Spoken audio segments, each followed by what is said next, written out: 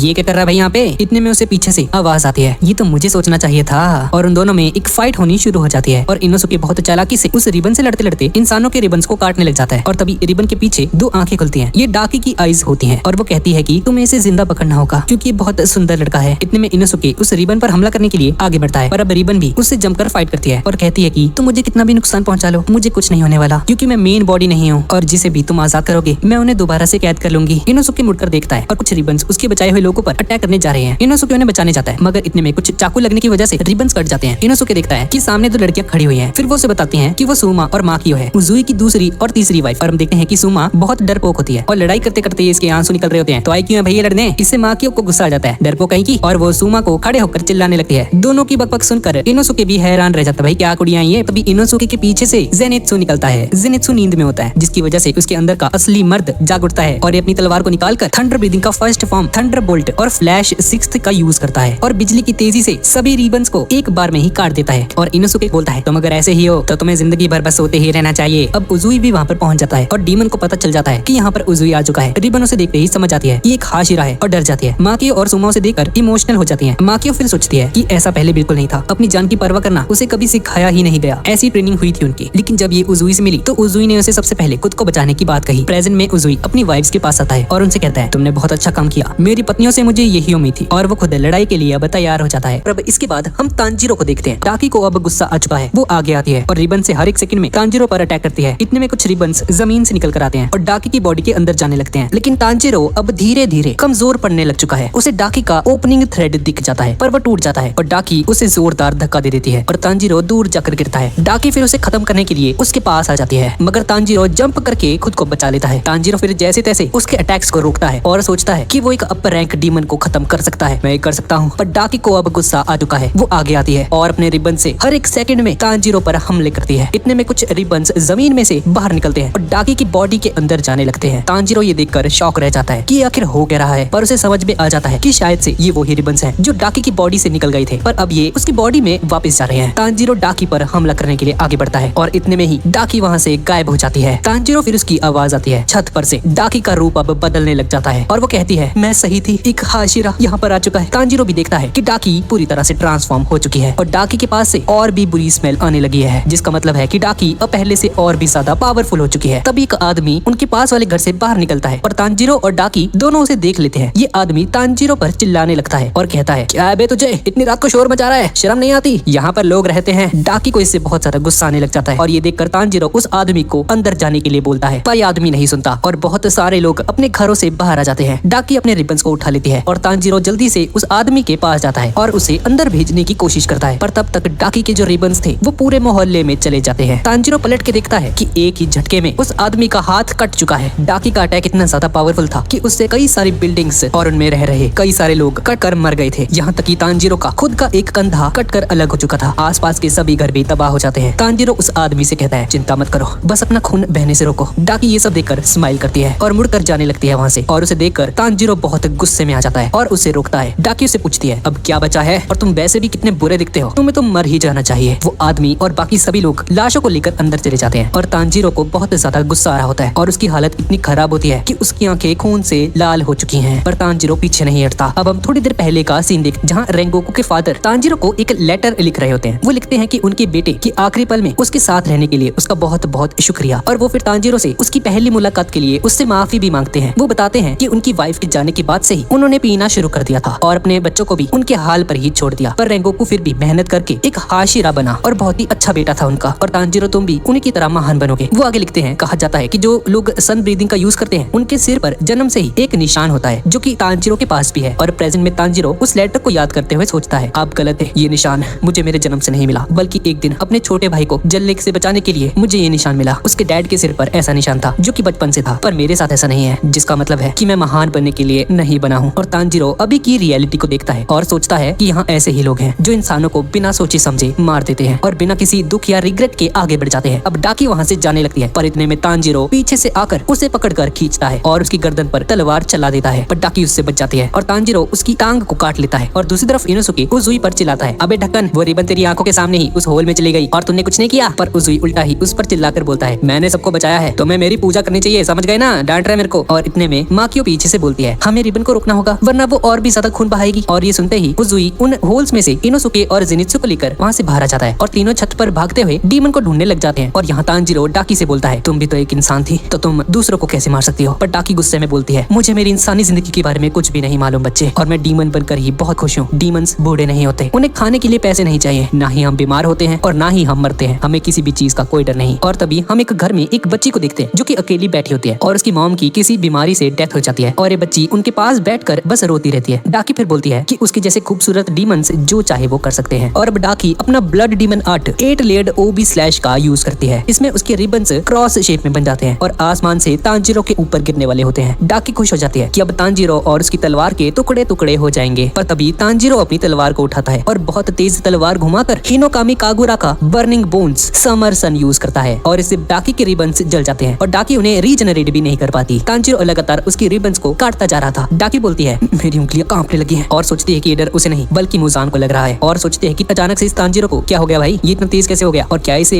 दर्द नहीं हो रहा। और डाकी जंप करके दूसरी बिल्डिंग पर चली जाती है। तांजीरो उसके पास आ जाता है और डाकी की गर्दन को इस बार सच में काट देता है, पर अचानक से वो देखता है कि डाकी की गर्दन भी रिबन से बनी हुई है, इतनी सॉफ्ट होती है कि तांजीरो की तलवार उसके बाकी रिबन्स की तरह उसे नहीं काट पाती और डाकी बच जाती है। डाकी उसे खुद से दूर करती है और रिबन्स से उस पर हमला करती है। तांजीरो भी देखता है कि वो रिबन्स उसकी तरफ आ रहे हैं और किसी रीजन की वजह से उसे वो रिबन्स बहुत धीरे आते हुए नजर आते हैं, जिससे कि वो हर एक रिबन से बचकर उन्हें काटता जाता है। डाकी इतने में देखती है कि तांजीरो ने उसकी सारी की सारी बेल्ट्स को एक जगह पर इकट्ठा कर लिया है और अब उन्हें काटने की कोशिश कर रहा है। उसे लगता है कि तांजीरो ऐसा नहीं कर पाएगा, पर तांजीरो बहुत हिम्मत से सभी के सभी रिबन्स को काट देता है। डाकी ये देखकर हैरान रह जाती है और तांजीरो फिर डाकी की गर्दन मोड़ने से पहले ही उसके पास आ जाता है और अपनी तलवार घुमाता है। डाकी की गर्दन टच होने से पहले ही तांजीरो को अपने छोटे भाई की आवाज सुनाई देती है जो कहता है, भैया प्लीज सांस लीजिए। तांजीरो सांस लेता है और खांसना शुरू कर देता है। उसे समझ में आ जाता है कि उसकी चोट इतनी ज्यादा गहरी थी कि उसने सांस लेना तक बंद कर दिया था, इसी वजह से वो इतनी ताकत के साथ लड़ रहा था। तांजीरो की पूरी पावर खत्म हो जाती है और गिरकर खांसना शुरू कर देता है और डाकी बच जाती है और फिर तांजीरो से कहने लगती है, इंसान इसी वजह से बहुत कमजोर होते हैं। और फिर डाकी तांजीरो को मारने ही वाली होती है, पर तभी उसके सिर के ऊपर कोई एक जोरदार लात मार देता है और डाकी बहुत दूर जाकर गिरती है। डाकी पूरी तरह से हिल जाती है और कुछ देर में वो देखती है कि तांजीरो के सामने नेजुको खड़ी हुई है और बहुत ज्यादा गुस्से में लग रही होती है। नेजुको के दिमाग में वो ख्याल आते हैं कि डीमंस ने कैसे उसकी फैमिली को मार डाला था और तांजीरो को भी अब मारने वाले हैं। डाकी उसे देखती है और उसे मुजान की बातें याद आती हैं। वो बताती है कि मुजान ने उसे बताया था कि एक डीमन लड़की उसकी पकड़ से बाहर जा चुकी है, जैसे कि तामायो चली गई थी। और मुजान डाकी को इस काम को सौंपता है कि उसे उस धोखेबाज को पकड़कर मार डालना है। डाकी समझ जाती है कि मुजान ने इसी डीमन को मारने की बात की थी और फिर डाकी बोलती है कि वो नेजुको को अपने रिबन में कैद कर लेगी और सुबह होते ही उसे धूप में जलाकर मार डालेगी। नेजुको इतने में दोबारा से डाकी को किक करने आती है, जिससे डाकी समझ जाती है कि नेजुको को बस यही एक अटैक करना आता है और इसी का फायदा उठाकर डाकी नेजुको के हाथ पैर काट देती है, यहाँ तक कि उसकी बॉडी को बीच में से काटकर 2 टुकड़े कर उसे दीवार पर फेंक देती है। डाकी समझ जाती है कि नेजुको पावरफुल बिल्कुल भी नहीं है और उसने ज्यादा लोगों का खून भी नहीं पिया है। नेजुको के ऊपर दीवार के भारी टुकड़े आकर गिर जाते हैं और उसका बाहर निकलना अब मुश्किल हो जाता है, पर नेजुको हार नहीं मानती और पत्थरों से बाहर आकर खड़ी हो जाती है। डाकी शॉक रह जाती है और देखती है कि नेजुको ने अपने आप को रीजनरेट कर लिया है, जबकि उसने खुद नेजुको के शरीर के 2 हिस्से होते हुए देखे थे। इतने में नेजुको एक झटके में अपना हाथ भी रीजनरेट कर लेती है और डाकी को यकीन नहीं होता कि ये तो एक अपर रैंक जितनी पावरफुल है भाई। और अब नेजुको बहुत ज्यादा गुस्से में आ जाती है और अपने मुंह पर बंधा हुआ वो कवर तोड़ देती है और इसके बॉडी पार्ट्स ग्रो करने लग जाते हैं और एक बच्ची से अचानक से अडल्ट बन जाती है और उसकी पूरी की पूरी बॉडी पर टैटूज बन जाते हैं और नेजुको की सिर के ऊपर सींग बन जाते हैं और अब ये बिल्कुल किसी अपर रैंक की डीमन जितनी पावरफुल हो चुकी है। और वहीं तांजीरो अभी भी छत पर बेहोश पड़ा है और उसे अपने भाई ताकियो की याद आती है। ताकियो बोलता है कि तांजीरो और नेजुको बिल्कुल सेम है, बहुत प्यारे हैं, पर गुस्सा आने पर खतरनाक बन जाते हैं। और अब नेजुको दोबारा से डाकी के ऊपर किक से हमला करती है और डाकी उसके हाथ पैर वापिस से काटने जाती है, पर तब तक नेजुको पैर बदल कर डाकी को लात मार के जमीन पर पटक देती है, जिससे कि डाकी को बहुत ज्यादा दर्द होता है। अब नेजुको बेरहमी से बार बार डाकी को मारती रहती है और स्माइल करने लगती है, जिससे कि डाकी को बहुत पेन होता है। और यहीं दूसरी तरफ बेहोश पड़े तांजीरो के सपने में उसका भाई तैकियो आता है और उसे जगाता है और बोलता है कि तांजीरो अगर अभी नहीं उठा तो उसकी बहन कभी भी पहले जैसी नहीं रहेगी। और ये सुनते ही तांजीरो को होश आ जाता है और इस तरफ नेजुको अभी भी डाकी को मारती ही रहती है और अब नेजुको बहुत ज्यादा डरावनी दिखने लग जाती है। डाकी जैसे तैसे अपने रिबन्स को निकालती है और नेजुको के हाथ पैर और गर्दन काट देती है और उससे दूर हो जाती है, पर इसका कोई भी फायदा नहीं होता क्योंकि नेजुको के ब्लड सेल्स आपस में जुड़े होने की वजह से उसके बॉडी पार्ट्स अलग नहीं हो पाते और नेजुको फिर डाकी के रिबन्स को अपने हाथों से पकड़ लेती है और तो और डाकी की बॉडी के ऊपर लगा हुआ नेजुको का सारा ब्लड जलने लगता है, जिससे कि डाकी के शरीर में आग लग जाती है और उसे जलते जलते एक पास्ट का मोमेंट याद आता है जिसमें 2 लोग किसी को ऐसे ही जलता हुआ छोड़ गए थे। डाकी से बुरी तरह से घायल हो जाती है, वो कुछ कर पाती इससे पहले ही नेजुको उसके पास आती है और उसे दोबारा से बुरी तरह से मारना शुरू कर देती है। नेजुको को देखकर अब ऐसा लगने लगता है कि वो भी अब एक असली की डीमन बन चुकी है। डाकी सोचती रह जाती है कि कौन सा ब्लडी मनाट है जो कि दूसरे डीमन को ही चोट पहुंचाता है। नेजुको फिर डाकी को एक लात मारती है, जिससे कि वो 4 घरों को तोड़ते हुए 5वें घर में जाकर गिरती है और उस घर में कुछ घायल लोग होते हैं और उनमें से एक लड़की का खून बह रहा होता है और तभी नेजुको भी वहाँ पर आ जाती है और बहता हुआ खून देखकर नेजुको खुद को कंट्रोल नहीं कर पाती और बेकाबू हो जाती है और उस लड़की को खाने के लिए उसकी तरफ पड़ती है, पर इससे पहले कि नेजुको उसे खा पाती तांजीरो पीछे से आ जाता है और अपनी तलवार की मयान से नेजुको का मुंह पकड़ लेता है और उसे रोकता है। तांजीरो उसे शांत रहने के लिए बोलता है, पर तब तक बहुत देर हो चुकी थी और नेजुको तांजीरो की कोई भी बात नहीं सुनती, पर तांजीरो भी हार नहीं मानता और नेजुको को पकड़ कर रखता है और थोड़ी देर तक ऐसा ही चलता है और तभी डाकी वहाँ पर दोबारा से आ जाती है और डाकी का गुस्सा 7वें आसमान पर था और बोलती है, मेरी आधी बॉडी जल चुकी है और मुझे इतनी ज्यादा चोट लगी है जो कि ठीक होने में एक अरसा ले लेगी और अब मैं तुम्हारी इस नेजुको से परेशान हो चुकी हूँ, तो मुझे नेजुको को अब खत्म करना पड़ेगा। और डाकी अपने रिबन्स को निकालकर नेजुको के पास आने लगती है। तांजीरो को समझ में नहीं आता कि अब ये क्या करे। ये नेजुको को भी अब नहीं छोड़ सकता था क्योंकि उसके पास इंसान खड़े थे और वो इसी कारण डाकी को किसी को नुकसान पहुंचाने से भी नहीं रोक सकता था और इससे डाकी उनके काफी नजदीक आ जाती है और उसके अटैक करते ही उजुई वहाँ पर आ जाता है और उसके सभी के सभी रिबन्स को काट देता है और उजुई तांजीरो से पूछता है, क्या यही है वो नेजुको? तांजीरो चौंक जाता है और उससे पूछता है, अबे ओ कहाँ था तू? ये सुनकर उजुई तांजीरो पर चिल्लाता है, अबे ओ मैं लॉर्ड उजुई हूँ, ठीक है ना, इज्जत से बोल ले। और तभी डाकी उजुई से बोलती है, तुम एक हाशिरा हो ना, तुम मुझसे लड़ने आए हो यहाँ पर तभी उजुई उससे चुप रहने के लिए बोलता है। डाकी को कुछ भी समझ में नहीं आता, पर अचानक से उसकी गर्दन से खून निकलने लग जाता है और उसकी गर्दन निकलकर उसके हाथों में गिर जाती है। इसका मतलब है उजुई ने आते ही डाकी के रिबन्स के साथ ही उसकी गर्दन को भी काट दिया था।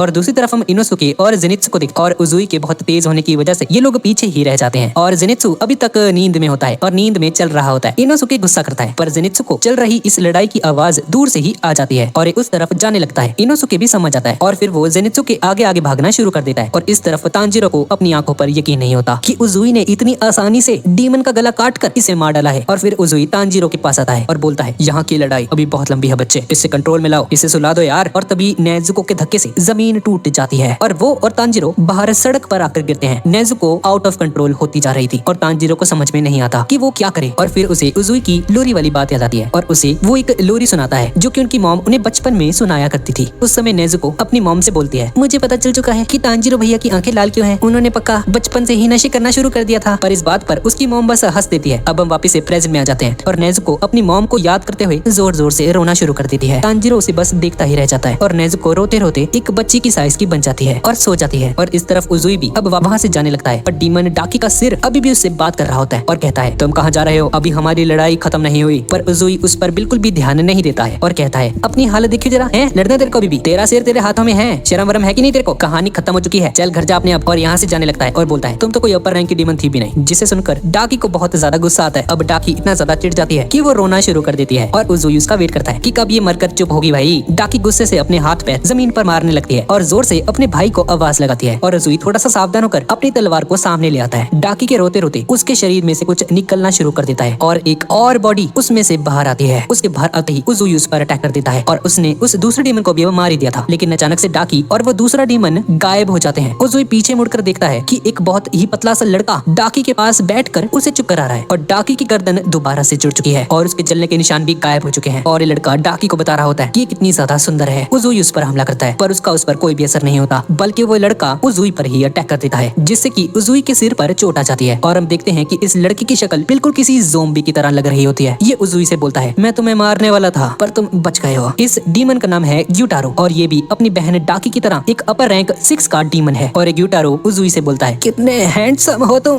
तो लड़कियों के बीच में बहुत ज्यादा फेमस हो गए, मैं जितना मर्जी खा लूं मेरा वजन नहीं बढ़ता।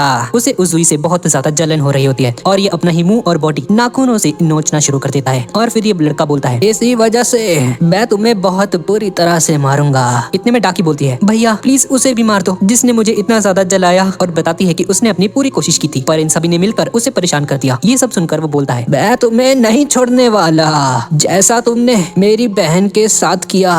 और ये उजुई पर हमला कर देता है और घर के बाहर से तांजीरो भी उन औजारों को देख लेता है और समझ जाता है कि कुछ गड़बड़ है। और तांजीरो अंदर जाने के बारे में सोचता है और तभी ये देखता है कि इनोसुके और जेनित्सु भी यहाँ पर आ चुके हैं। और इनोसुके फिर से खुद को लॉर्ड इनोसुके बोल रहा होता है भाई ये सुधरेगा नहीं बंदा। और जेनित्सु सो रहा होता है। तांजीरो उसे अंदर जाने के लिए बोलता है और बोलता है कि भाई तुम चलो मैं आया, नेजुको को जरा सुला के आता हूँ मैं। और लॉर्ड इनोसुके उसे हाँ कर देता है। घर के अंदर अभी भी 2 लोग फंसे होते हैं। ग्यूटारो बोलता है तुम सचमुच बहुत अच्छे दिखते हो जिससे मुझे बहुत गुस्सा आता है। और उजुई बोलता है हाँ भाई वैसे मैं शो ऑफ तो नहीं करता पर मेरी 3 सुंदर बीवियां हैं। ग्यूटारो ये सुनकर इतना ज्यादा गुस्सा हो जाता है कि ये बेकाबू होते हुए अपना blood demon 8 flying blood sicles का यूज करता है और उजुई की तरफ ब्लेड की तरह जाने लगते हैं। उजुई अपने पीछे के इंसानों को बचाने के लिए 3 बॉम्ब ब्लास्ट करता है और नीचे वाले फ्लोर पर आकर उन्हें भाग जाने के लिए बोलता है भाग जाओ यहाँ से। पर तभी वो सिकल्स उसकी तरफ दोबारा आ जाते हैं और उजुई को समझ में आ जाता है कि अगर ये ग्यूटारो का सिर अगर काट भी देता है तो उसके साथ साथ उसकी बहन भी मारी जाएगी क्योंकि ग्यूटारो ही उनमें से शायद से मेन बॉडी है। और इसी बात का पता लगाने के लिए वो 3 और बॉम्ब्स उन भाई बहन की तरफ फेंकता है जिससे कि पूरा का पूरा घर ही धमाके से तबाह हो जाता है। और धुआं खत्म होते ही वो देखता है कि उसके सामने एक रिबन्स से बनी हुई एक बहुत बड़ी बॉल आ चुकी है जिसके अंदर ग्यूटारो और डाकी बचकर उजुई के पास आ चुके हैं। उजुई इससे काफी ज्यादा इंप्रेस हो जाता है। ग्यूटारो बोलता है हमारी खास बात यही है हम मिलकर काम करते हैं। हम तांजीरो को देखते हैं। अब तांजीरो सोती हुई नेजुको को उसके बॉक्स के पास ले जाता है। वो रास्ते में सोचता है कि कैसे नेजुको ने आज एक डीमन की फॉर्म ले ली थी पर उसकी मॉम की लोरी ने उसे सुला दिया। अब नेजुको को उस बॉक्स के अंदर रखकर तांजीरो फिर अपनी चोट के ऊपर पट्टी कर देता है और आने वाले बैटल के लिए तैयार हो जाता है। दूसरी तरफ डाकी का भाई ग्यूटारो उजुई के सामने खड़ा होता है और उजुई का मजाक उड़ाने लग जाता है और बोलता है तुम कितने हैंडसम हो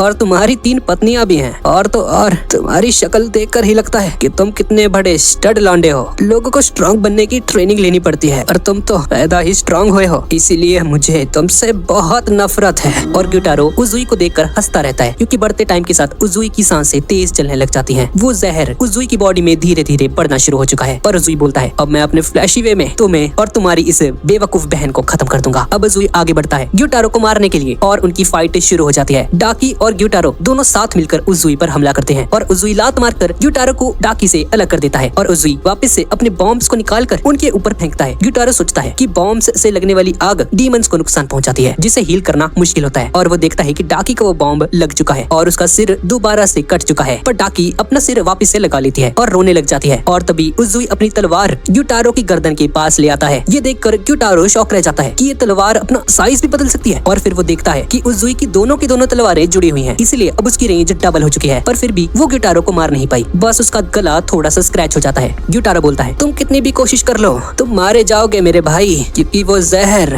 तुम्हारे अंदर फैलता जा रहा है। अभी भी हम जैसे तैसे बात तो कर रहे हैं पर तुम अपनी मौत के करीब जा रहे हो। और तभी इनोसुके और सोता हुआ जेनित्सु वहाँ पर आ जाते हैं और इनोसुके बोलता है, अब यहाँ पर लॉर्ड इनोसुके आ चुका है तो तुम अब बच नहीं पाओगे डीमन कहीं के। और तभी उजुई के सामने तांजिरो भी आकर खड़ा हो जाता है। दूसरी तरफ माकियो और उजुमा एंटरटेनमेंट डिस्ट्रिक्ट को खाली करवा रहे होते हैं ताकि किसी और को इस लड़ाई का नुकसान न उठाना पड़े। और हिनात्सुरु कहीं अंधेरे में छुपते छुपते कहीं पर जा रही होती है। उजुई बोलता है, क्या बात है, बहुत बढ़िया एंट्रीज थी तुम्हारी, तो मैंने तुम्हें काफी बढ़िया ट्रेनिंग दी है इसका मतलब। और ग्यूटारो बोलता है, अब जितने बच्चे बुलाने हैं तो बुला ले भाई, पर तुम फिर भी अब मारे जाओगे तो मुझे घूरना बंद करो। और तांजिरो सोचता है, ये 1 से 2 डीमंस बन गए और ये रिबन डीमन अभी तक जिंदा कैसे है भाई, शायद ये दोनों मिलकर काम करते हैं। पर इसकी मेन बॉडी ये पक्का मेल वाला डीमन है। तांजिरो को उसके पास से बहुत ही ज्यादा खतरनाक स्मेल आ रही होती है। तांजिरो के हाथ भी कांप रहे थे और सोचता है, मैं ज्यादा थक चुका हूँ शायद से, इसलिए ऐसा हो रहा है। पर शायद मुझे लगता है मुझ में हिम्मत नहीं है इससे फाइट करने की, पर इससे कोई फर्क नहीं पड़ता, हमें इनसे लड़ना ही होगा और जीतना भी होगा। और तभी उजुई चिल्लाकर जवाब देता है, हम डीमन स्लेयर्स हैं। और डाकी बोलती है, तुम्हारी जीत तो तब होगी जब तुम अपनी उस बॉडी से जहर को निकाल पाओगे, तुम मरने वाले हो। और तब तांजिरो को पता चलता है कि उजुई की बॉडी के अंदर जहर है, पर उजुई इस बात को एक्सेप्ट करने से मना कर देता है और बोलता है, क्या बात है, बहुत बढ़िया, थोड़ा सा जहर तो मेरी बॉडी को और अच्छे से लड़ने में हेल्प करने वाला है। और मेरे साथ 3 फाइटर्स भी तो हैं जो कि उनके हाथ पैर कटने तक भी तुमसे फाइट करते रहेंगे। और मैं ये भी जान चुका हूँ कि तुम दोनों को कैसे खत्म करना है, तुम दोनों की गर्दनों को हमें एक साथ काटना होगा। तांजिरो पीछे मुड़कर उजुई को देखता है और उसको देखते देखते तांजिरो को उसके अंदर रेंगोकू की झलक दिखती है। उजुई और इनोसुके हंसने लग जाते हैं, ये सोचकर कि इन्हें मारना तो भाई बहुत आसान है। पर ग्यूटारो बोलता है, तुम्हारा प्लान तो बढ़िया है, लेकिन आज तक कोई हाशिरा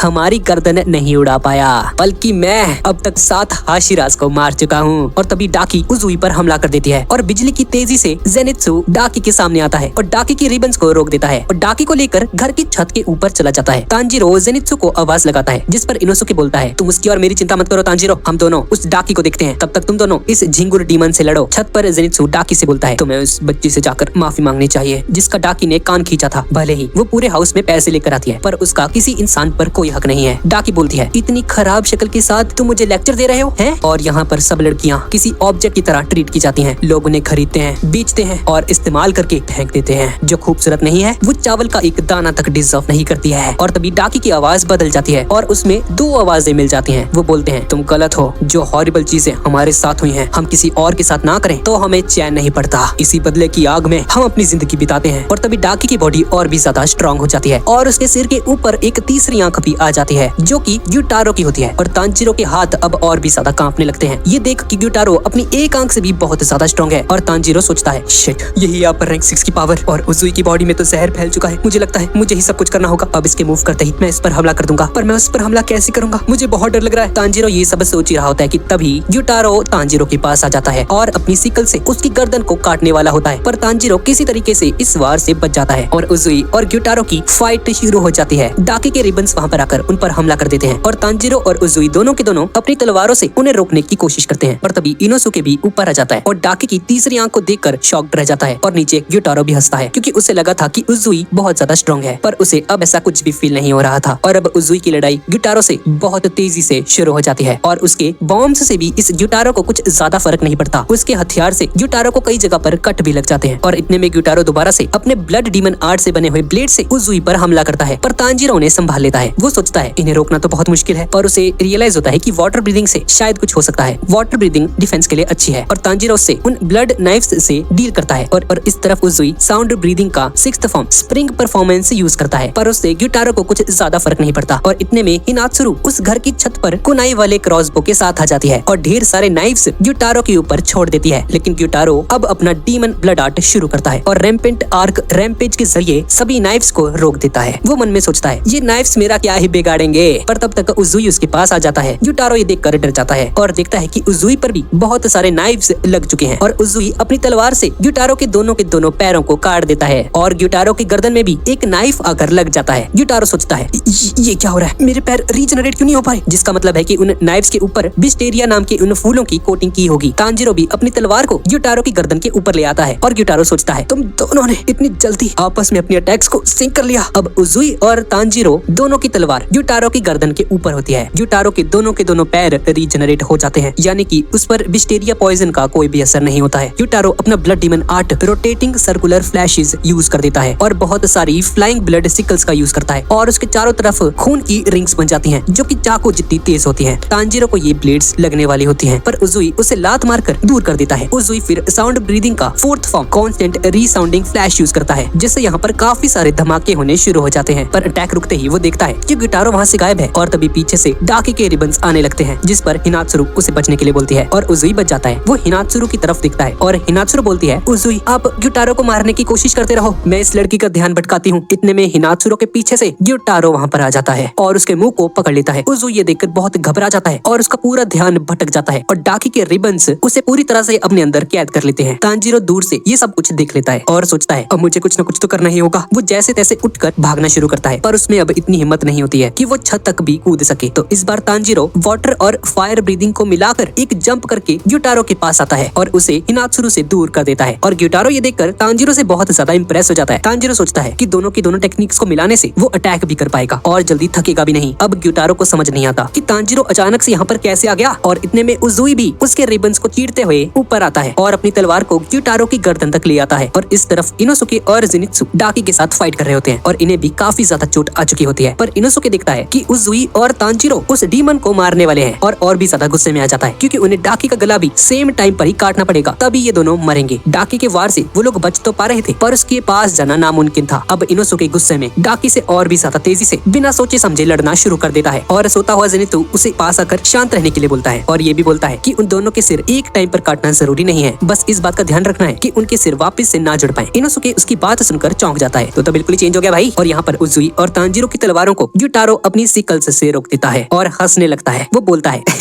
तुम्हें लगता है तुम मेरी गर्दन को काट दोगे, कितने नादान हो तुम लोग यार। और उन दोनों की तलवारों के ऊपर ग्यूटारो की स्किन कब्जा करना शुरू कर देती है। उजुई मौका देखकर अपनी दूसरी तलवार को ग्यूटारो के पास लेकर आता है और तभी ग्यूटारो अपनी गर्दन को पीछे तक घुमा लेता है और अपने दांतों से उसकी तलवार को भी पकड़ लेता है। फिर ग्यूटारो दोबारा से अपने हाथों से ब्लड रिंग्स को बनाता है और तांजीरो को खुद से दूर करके उजुई को अपने साथ लेकर चला जाता है। तांजीरो देखता रह जाता कि अभी हुआ क्या भाई। और तभी पीछे से डाकी के रिबन्स उसके और हिनात्सुरु के पास आते हैं और जेनित्सु और इनोसुके उसे संभाल लेते हैं और तांजीरो से पूछते हैं, तांजीरो क्या तुम लड़ सकते हो? तांजीरो हाँ बोलता है और हिनात्सुरु को यहाँ से जाने के लिए बोलता है। और अब तांजीरो, इनोसुके और जेनित्सु मिलकर डाकी के साथ फाइट करते हैं और अब ये तीनों मिलकर एक प्लान बनाते हैं कि इनोसुके अपनी दो तलवारों से डाकी के पास जाकर उसकी गर्दन को काटेगा और बाकी दोनों उसे डाकी के पास पहुंचने के लिए कवर देंगे। अब लॉर्ड इनोसुके बोलता है, अब सब कुछ मुझ पर छोड़ दो और अब इन तीनों का ये प्लान कामयाब हो जाता है और इनोसुके उन पर भरोसा करके अपना बीस्ट ब्रीदिंग का 8th form explosive rush use करके तेजी से डाकी की ओर भागता है। और वहीं जेनित्सु और तांजीरो डाकी के रिबन्स इनोसुके के पास आने से बचाते हैं। डाकी को लगता है कि ये उनका कुछ भी नहीं बिगाड़ सकते, पर वो दिखती है कि इनोसुके सचमुच उसके बहुत ज्यादा करीब आ चुका है। इनोसुके अपनी दोनों की दोनों तलवारें डाकी की गर्दन के ऊपर रख देता है पर डाकी बोलती है तुम इससे नहीं काट सकते। पर लॉर्ड इनोसुके अपनी तलवार को आरे की तरह आगे पीछे करने लगता है जिससे कि डाकी की गर्दन कट कर अलग हो जाती है और इनोसुके उछलकर डाकी का सर पकड़ लेता है और उसे लेकर भागने लग जाता है। डाकी के रिबन्स अभी भी इनोसुके का पीछा करते हैं पर इनोसुके उनसे बचते हुए भागता रहता है और बोलता है तुम सब लोग उस डीमन को संभालो, तब तक मैं इसकी गर्दन को कहीं दूर लेकर जाता हूँ ताकि तुम इससे बच जाओ। और उस पर हंसने लगता है अब जल्द ही तुम मारी जाओगी। मगर इतने में अचानक से इनोसुके के पीछे ग्यूटारो आ जाता है और अपना सिकल इनोसुके के सीने के आर पार कर देता है और डाकी का सिर उससे वापस ले लेता है। तांजीरो ये देखकर हैरान रह जाता है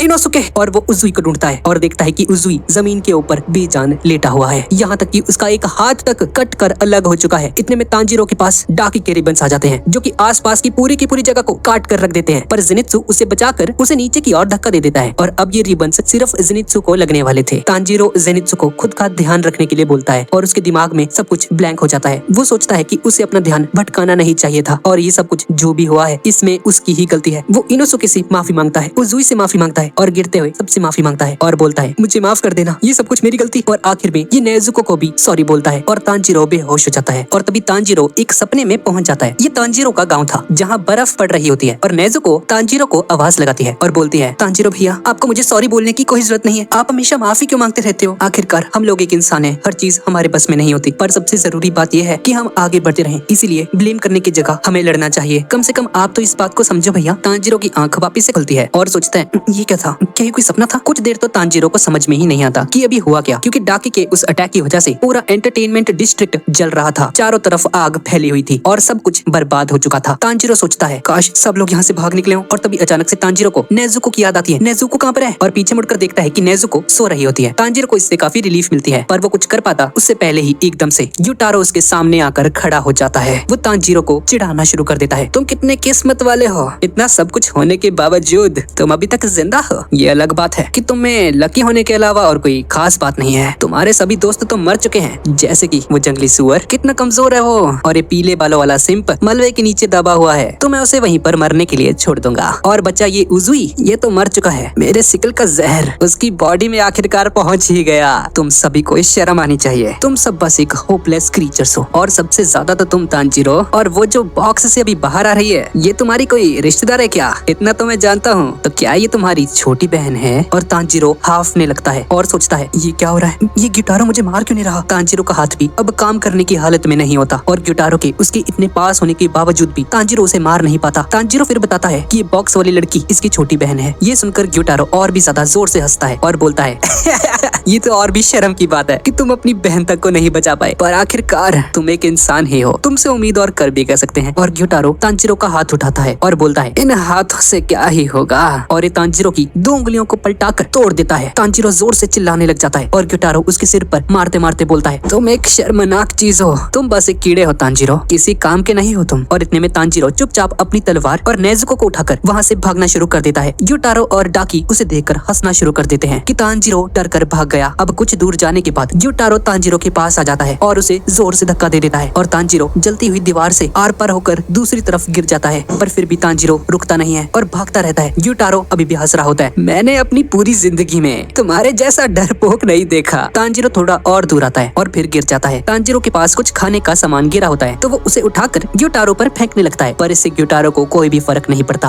और ये तांजीरो के करीब आ जाता है। मुझे लगता है मुझे तुम्हें एक डीमन बना देना चाहिए, ये मैंने पहले क्यों नहीं सोचा। अगर तुम डीमन बन जाओगे तो मैं तुम्हें बख्श दूंगा, पर अगर तुमने मना किया तांजीरो तो मैं तुम्हें और तुम्हारी बहन को मार डालूंगा। पर डाकी इस बात से खुश नहीं होती और बोलती है उन दोनों को खत्म करो भैया प्लीज। पर गिटारो उसकी कोई बात नहीं सुनता। डीमन बनते ही तुम बहुत स्ट्रांग हो जाओगे तांजीरो, और कम से कम अपनी बहन को बचाने के लायक तो बन ही जाओगे। पर तुम अभी भी समझ नहीं रहे हो और आसमान में देखते हुए ना रोने की कोशिश कर रहे हो। और तभी तांजीरो आसमान से नजरें हटाकर गिटारो के ऊपर देखता है और गहरी सांस लेते हुए बोलता है इस पूरे टाइम में मैं बस इसी का इंतजार कर रहा था। और तेजी से गिटारो के सिर के ऊपर अपने सिर से एक जोरदार टक्कर मारता है। गिटारो फिर भी हंसते हुए बोलता है तुम मुझे टक्कर मारने की सोच रहे हो। पर अचानक से गिटारो को कुछ अजीब सा लगने लग जाता है। वो जमीन से उठ नहीं पा रहा था और अपने पैर की ओर देखता है और देखता है कि वहाँ पर वही विस्टेरिया फ्लावर का नाइफ तांजीरो ने उसे मार दिया है। उसे समझ में आ जाता है कि इसीलिए तांजीरो वहाँ से भागता हुआ यहाँ पर आया था इस नाइफ को ढूंढने के लिए, और विस्टेरिया की स्मेल को छुपाने के लिए तांजीरो उस पर खाना फेंकने लग गया था। अब उस नाइफ से गिटारो कमजोर पड़ने लग जाता है और तांजीरो की तरफ देखता है जो अपने दोनों हाथों से तलवार पकड़े हुए था। गिटारो सोचता है इतना जख्मी होने के बावजूद भी तुम हमला कर रहे हो, और तांजीरो चिल्लाता हुआ गिटारो की गर्दन को काटने लग जाता है। उसे नेज़ुको की आवाज आती है जो उसे खुशी से बड़े भैया ऐसे करके बोलती है, और फिर तभी डाकी गिटारो को रोते हुए बड़े भैया बोलती है और तांजीरो रुक जाता है और उसे गिटारो के अंदर अपना चेहरा दिखाई देने लगता है। गिटारो मौका देखकर अपने पैरों से उस नाइफ को निकालने की पूरी कोशिश करता है, और यही तांजीरो भी अपनी पूरी ताकत से गिटारो की गर्दन को काटने लग जाता है। डाकी ये सब देखकर परेशान होने लगती है और गिटारो की हेल्प करने के लिए अपने रिबन्स फेंकती है, और तभी पत्थरों और आग के बीच में से एक बिजली निकलती है। हाँ भाई हाँ, ज़ेनित्सु ही है ये, और ये बिजली डाकी के रिबन्स को काट देती है। डाकी ये देखकर शॉक रह जाती है और देखती है कि ये ज़ेनित्सु है जो कि अभी तक जिंदा है। डाकी उस पर दोबारा से हमला करती है और ज़ेनित्सु थंडर ब्रीथिंग का फर्स्ट फॉर्म थंडर क्लैप और फ्लैश की गॉड स्पीड टेक्निक को यूज करता है। और इस तरफ तांजीरो गिटारो की गर्दन को काटने की पूरी कोशिश कर रहा होता है, पर अब गिटारो बहुत ज्यादा ताकतवर बनने लग जाता है और धीरे धीरे ऊपर उठना शुरू कर देता है। तांजीरो ये देखकर घबरा जाता है और सोचता है ये क्या, ये फिर से खड़ा हो रहा है। जहर को तो अभी तक इसे कमजोर बना देना चाहिए था, तो क्या मैं ही इतना कमजोर हूँ? क्या मुझ में ताकत नहीं इसे खत्म करने की? और इतने में गिटारो के ब्लड फ्लैशेस शुरू हो जाते हैं। वो पूरी तरह से रिकवर हो जाता है उस जहर से और नाइफ को अपने पैर से निकालकर खड़ा हो जाता है। तांजीरो को ये देखकर बहुत बुरा महसूस होता है कि वो बस गिटारो को मारने ही वाला था पर चूक गया। अब गिटारो बहुत तेजी से गुस्से में तांजीरो पर हमला करने शुरू कर देता है और तांजीरो बस खुद को डिफेंड कर रहा होता है। गिटारो तांजीरो के बहुत करीब आ चुका होता है और तांजीरो की आंखों को बस काटने ही वाला होता है, पर तभी उनके बीच में उजुई वहाँ पर आ जाता है और गिटारो को अपनी तलवार से पीछे कर देता है। गिटारो चौंक जाता है, ये जिंदा है, और देखता है कि उजुई ने अपने मसल्स को बंद कर दिया है जिससे कि इसका जहर उजुई के हार्ट तक नहीं पहुंच पाया, इसीलिए उजुई जिंदा बच गया था। उजुई दोबारा से गिटारो पर हमला करने के लिए आगे बढ़ता है, पर गिटारो भी बड़े बड़े स्लैशेस बनाता है अपनी तलवार से, और इस बार उजुई को भी गिटारो का पैटर्न समझ में आ चुका होता है और वो उसके स्लैशेस को डॉज कर देता है। गिटारो भी सोचने लग जाता है ये क्या हो रहा है, इसने एक हाथ के साथ मेरे अटैक को डॉज कर लिया, ये तो पॉसिबल ही नहीं है। दोनों बहुत ही ताकत से और बहुत खतरनाक तरीके से एक दूसरे से फाइट कर रहे होते हैं। दोनों में घमासान युद्ध चल रहा होता है, कोई भी हार मानने को तैयार बिल्कुल भी नहीं था। तांजीरो देखता है कि उजुई ने एक मौका बनाया है जिससे कि तांजीरो गिटारो को मार सकता है, पर उसे जल्दी करनी होगी क्योंकि उजुई थक जाएगा। और तांजीरो फिर जल्दी से जंप करके गिटारो के पास पहुंचता है, पर गिटारो को समझ में आ जाता है और वो तांजीरो के मुंह में अपना सिकल मार कर उसे रोक देता है और हंसने लगता है। तुम्हारे पार्टनर ने तुम्हें इतना अच्छा मौका दिया था,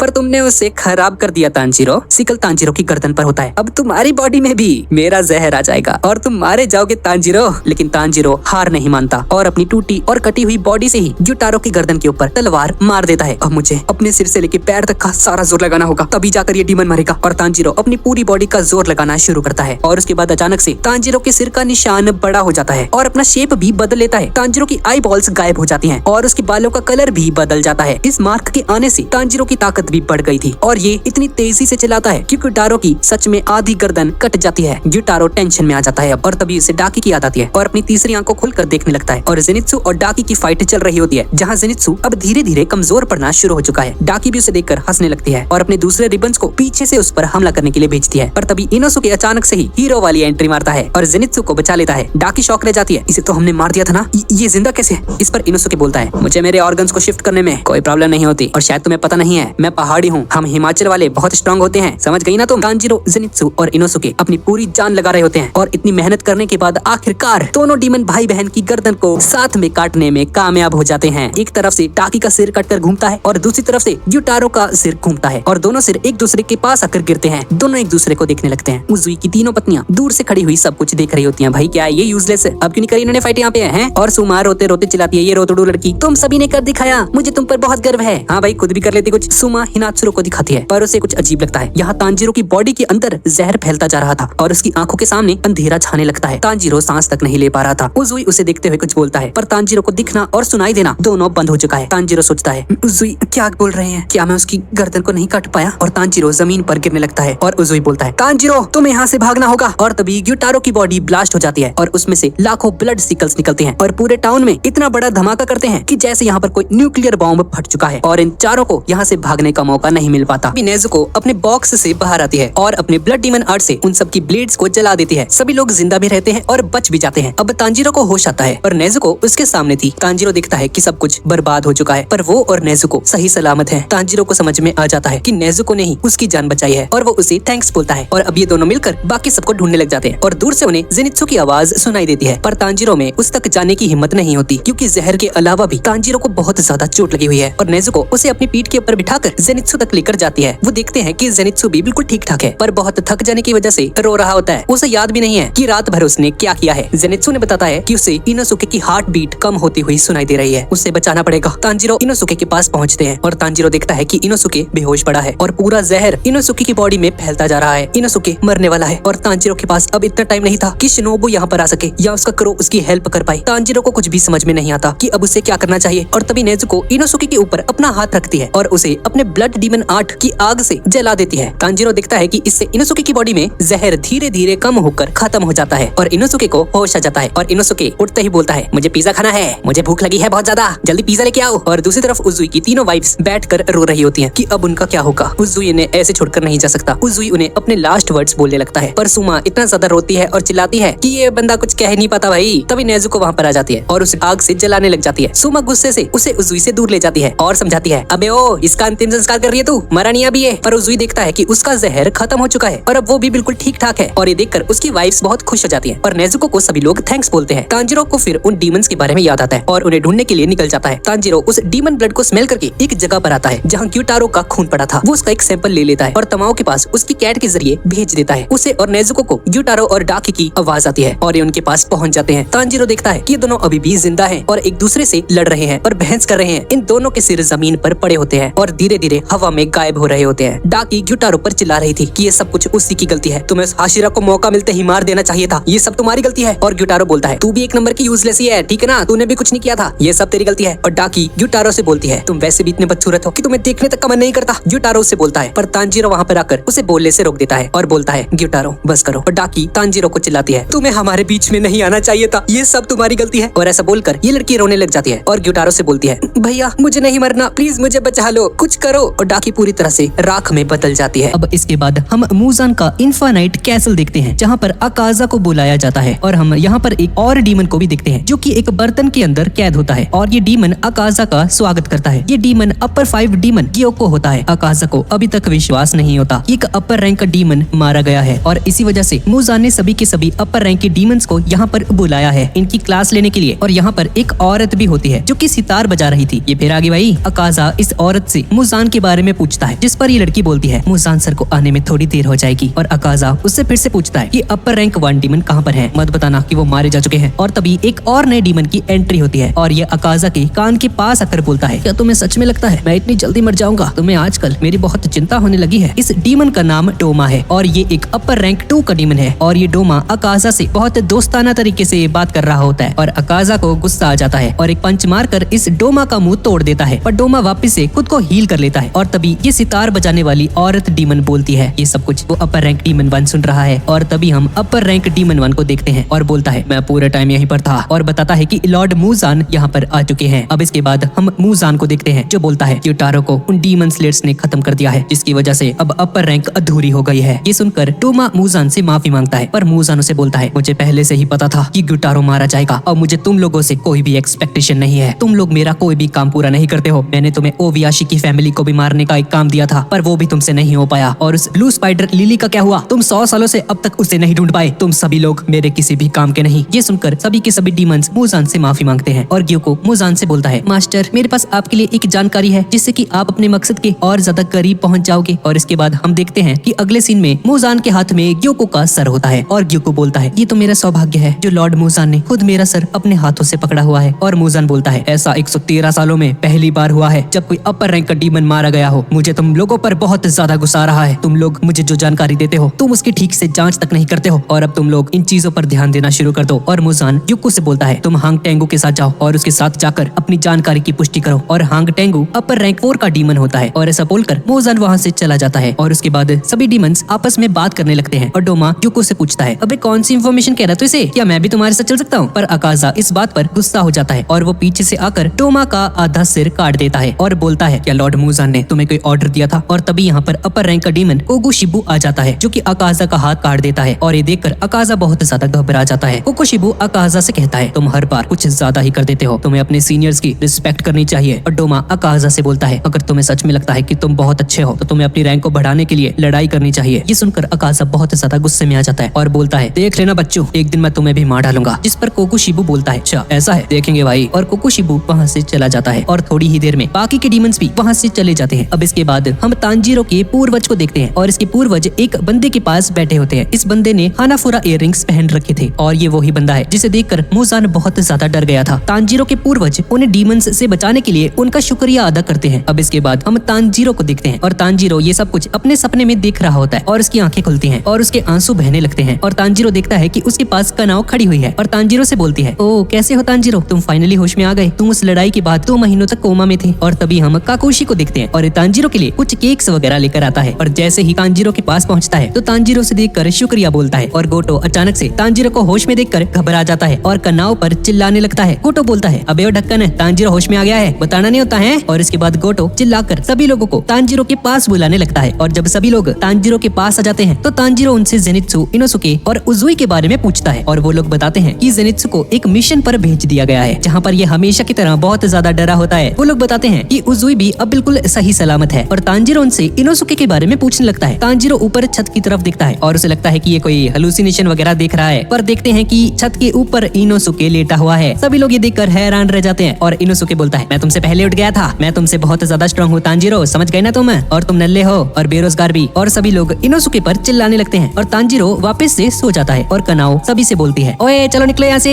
सोने दो इसको तांजीरो को, चलो चलो चलो चलो बाहर जाओ सब, बाहर जाओ सब। और अब थोड़े ही दिन बाद तांजीरो की तबीयत ठीक हो जाती है और इनोसुके भी अपने अगले मिशन के लिए चला जाता है। और हम जेनित्सु को भी देखते हैं जो कि हमेशा की तरह अपने मिशन पर जाने के लिए नखरे कर रहा होता है और इसकी फटी होती है। तांजीरो भी अपनी ट्रेनिंग को वापस से शुरू कर देता है। तांजीरो उसकी देखभाल कर रही नर्स से पूछता है कि उसकी तलवार कहाँ पर है और कब तक आएगी। और ये लड़कियां उसे तांजीरो की तलवार बनाने वाले एक बंदे का एक लेटर भेजती है जिसमें हागेनेजुका तांजीरो पर गुस्सा कर रहा होता है क्योंकि भाई तांजीरो ने फिर से अपनी तलवारें तोड़ ली हैं और बोलता है, तुम मेरी बनाई हुई तलवारों का बिल्कुल भी ध्यान नहीं रखते हैं, शर्म वरम नहीं आती तेरे को, अब से मैं तेरे लिए कोई तलवार नहीं बनाने वाला, समझ गया ना तू। और ये पढ़कर तांजीरो बहुत ज्यादा शॉक हो जाता है और तभी तांजीरो के पास बैठी हुई एक नर्स तांजीरो से बोलती है, क्यों ना तुम उस तलवार बनाने वाले के गाँव में ही चले जाओ और वहाँ पर जाकर उनसे माफी मांग लो, शायद वो तुम्हें एक नई तलवार बनाकर दे दे। और इस गाँव का नाम होता है स्वॉर्ड स्मिथ विलेज। और तांजीरो वहाँ पर जाने के लिए डीमन स्लेयर कॉर्प से परमिशन भी ले लेता है और वहाँ पर जाने के लिए रेडी हो जाता है। तांजीरो को लेने के लिए एक काकोशी भी वहाँ पर आ जाता है और एक फीमेल होती है और ये तांजीरो से बोलती है, स्वॉर्ड स्मिथ विलेज को डीमंस से बचाने के लिए उसे हिडन रखा गया है, इसलिए तांजीरो को अपनी आंखों के ऊपर पट्टी बांधनी होगी और अपनी नाक नाक को भी कवर करना होगा। और ये बोलती है कि ये इसको अपनी पीठ के ऊपर बिठाकर ले चलेगी। इसके बाद हम देखते हैं कि उस विलेज तक पहुंचने तक बहुत सारे काकोशी जो कि तांजीरो को लेकर जा रहे होते हैं, वो एक पॉइंट से दूसरे पॉइंट तक आपस में बदलते रहते हैं। और कुछ समय बाद ही तांजीरो स्पोर्ट्समिथ विलेज में पहुंच जाता है। काकोशी जो कि तांजीरो को लेकर यहाँ पर आई होती है, वो बोलती है, तांजीरो तुम्हें यहाँ पर सबसे पहले गाँव के मुखिया से जाकर मिलना चाहिए। और तांजीरो उसका शुक्रिया अदा करता है और विलेज के अंदर जाने लगता है। स्पोर्ट्समिथ विलेज पहाड़ों के बिल्कुल बीचों बीच होता है। और इसके बाद हम देखते हैं कि मित्सुरी नहा रही होती है। भाई आंखें बंद कर लो अपनी। और तांजीरो की आवाज सुनकर सोचती है, ये आवाज मैंने सुनी हुई है कहीं। हाँ सुनी है जरूर, मेरा कोई दोस्त यहाँ पर आ चुका है। इसके बाद अगले सीन में हम देखते हैं कि तांजीरो गांव के मुखिया से जाकर मिलता है और यहाँ पर सभी लोगों ने एक जैसे मास्क पहने होते हैं। तांजीरो उन्हें यहाँ पर आने का रीजन बताता है, जिस पर ये मुखिया बोलता है, तुम्हें अपना सर झुकाकर अच्छे से हेलो बोलना चाहिए बच्चे। और तांजीरो बिल्कुल ऐसा ही करता है और अपना पूरा नाम बताता है। और मुखिया बोलता है कि हागिनेजू गाँव से कहीं लापता हो गया है और ये इस वक्त उसे ढूंढ रहे हैं। जिस पर तांजीरो बोलता है, ये सब मेरी गलती है, मैंने उनकी बनाई हुई तलवार तोड़ दी थी। जिस पर मुखिया बोलता है, अरे नहीं नहीं, ये तो उस तलवार को बनाने वाले की गलती थी। हागिनेजू फॉल्टी स्वॉर्ड्स बना रहा है और उसने मजबूत तलवार नहीं बनाई, इसी वजह से वो तलवार टूट गई। जब दिखेगा ना अगली बार इसकी अच्छे से खबर लूंगा मैं, टेंशन ना लो तुम। गाँव का मुखिया तांजीरो से बोलता है, तुम्हारी चोट अभी तक ठीक नहीं हुई बच्चे, तुम यहाँ पर कुछ दिन रह क्यों नहीं लेते हो, यहाँ पर अच्छे से आराम करो। तब तक हम हागिनेजू को ढूंढते हैं। और इसके बाद एक आदमी तांजीरो को नहाने की जगह तक ले जाता है और तांजीरो रास्ते में देखता है कि सभी लोग कड़ी मेहनत करके तलवार बना रहे होते हैं। अब कुछ दूर चलने के बाद तांजीरो झरने के पास पहुंच जाता है और हम मित्सुरी को देखते हैं, जो भागते हुए तांजीरो के पास आकर रोने लगती है। और मित्सुरी तांजीरो से बोलती है कि ऊपर एक इंसान था और जब इसने उस बंदे से उसका नाम पूछा तो उस बंदे ने इसे इग्नोर कर दिया। तांजीरो उसे चुप कराते हुए बोलता है, लगता है आज खाने में कुछ अच्छा बनने वाला है। जिसको सुनकर मित्सुरी बहुत ज्यादा खुश हो जाती है और खाने के लिए चली जाती है। और उसके बाद तांजीरो नहाने के लिए जाता है और अचानक से तांजीरो के ऊपर एक दांत गिरता है और वो देखता है कि गेन्यू वहाँ पर खड़ा हुआ है। और हमें पता चलता है कि ये दांत गेन्यू का ही होता है और गेन्यू भी तांजीरो को पूरे तरीके से इग्नोर कर देता है। इसके बाद हम देखते हैं कि तांजीरो, नेजुको और मित्सुरी खाना खा रहे होते हैं और तांजीरो बोलता है कि नहाते वक्त ये मित्सुरी जिससे मिली थी उसका नाम गेन्यू है। और मित्सुरी ये सुनकर बोलती है, अच्छा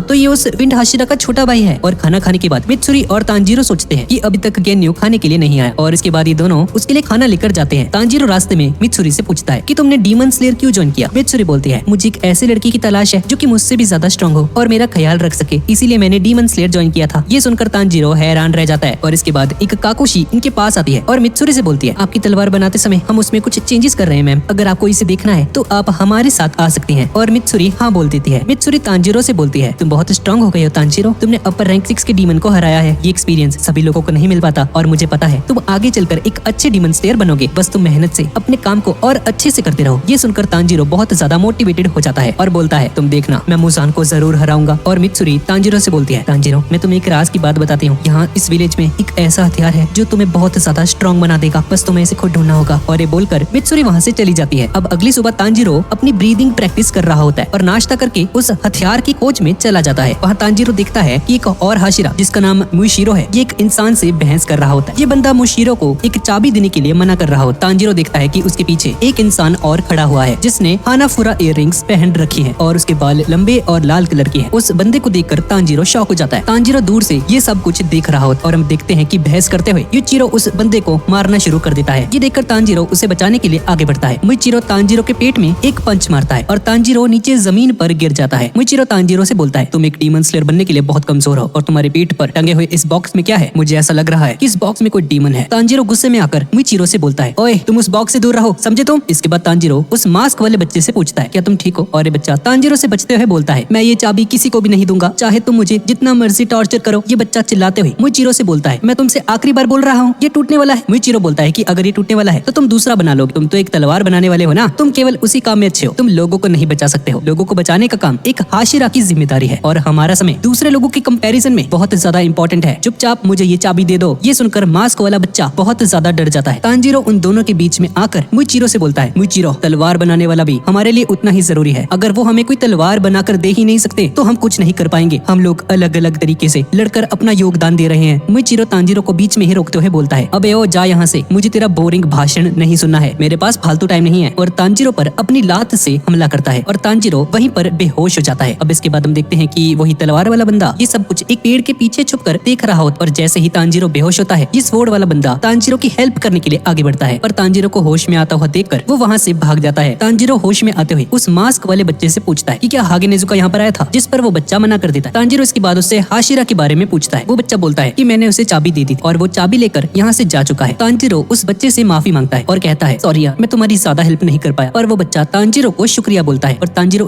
उस बच्चे से उसके पीछे पड़ी हुई उस डॉल के बारे में पूछता है। वो बच्चा बताता है कि ये एक मैकेनिकल डॉल है जो कि एक चाबी से चलती है। इस डॉल को 108 तरीके से लड़ने की स्टाइल्स आती हैं। मुइचिरो को ये डॉल ट्रेनिंग करने के लिए चाहिए थी। मुइचिरो और ये बंदा कोड प्रैक्टिस कर रहे होते हैं। वो मास्क वाला बच्चा तांजीरो को आगे बताता है कि ये डॉल है जो ये उसके पूर्वजों ने बनाई थी। तांजीरो उससे पूछता है कि इसके 6 हाथ क्यों हैं? वो बच्चा बताता है कि उसने उसके पिता से सुना था रियल तलवारबाज को ये डॉल देखकर बनाई गई थी। तांजीरो को यूरिची का फेस जाना पहचाना लगता है और आगे पूछता है कि क्या तुम इस बंदे को जानते हो? ये बच्चा बोलता है कि मुझे बस ये पता है कि ये आदमी सेनगोकू एरा का है। ये सुनकर तांजीरो चौंक जाता है। तांजीरो बोलता है अरे ये तो 300 साल से भी ज्यादा पुराना है। और मुइचिरो का क्रो तांजीरो से कहता है कि उसके पूर्वज सन ब्रीदिंग का यूज करते थे। तांजीरो को उस डॉल के अंदर से एक तलवार मिलती है। तांजीरो तलवार को निकालकर उसे खोलता है और हमें पता चलता है कि ये तलवार 300 साल से भी ज्यादा पुरानी है और इतनी पुरानी होने की वजह से ये खराब हो चुकी है। और तभी यहाँ पर एक बहुत अच्छी बॉडी वाला इंसान वहाँ पर आ जाता है। दरअसल ये हागे नेजुका होता है। हागे नेजुका तांजीरो और उस दूसरे लड़के से उस तलवार को छीनने का ट्राई करता है और तांजीरो उसे वो तलवार दे देता है और हागे नेजुका तांजीरो को उस तलवार के बदले एक दूसरी तलवार देकर वहाँ से चला जाता है। अब इसके बाद हम देखते हैं कि तांजीरो खाना खाते हुए ये सारी बातें केनिया को बता रहा होता है। केनिया बोलता है मुझे फर्क नहीं पड़ता इन चीजों से, ठीक है ना? और तुम ऐसे की बात कर रहे जैसे तू मुझे जानता है। तुझे याद नहीं है क्या? तू ही था वो, तूने फाइनल सिलेक्शन के टाइम मेरा हाथ तोड़ दिया था। जिस पर तांजीरो बोलता है अरे भैया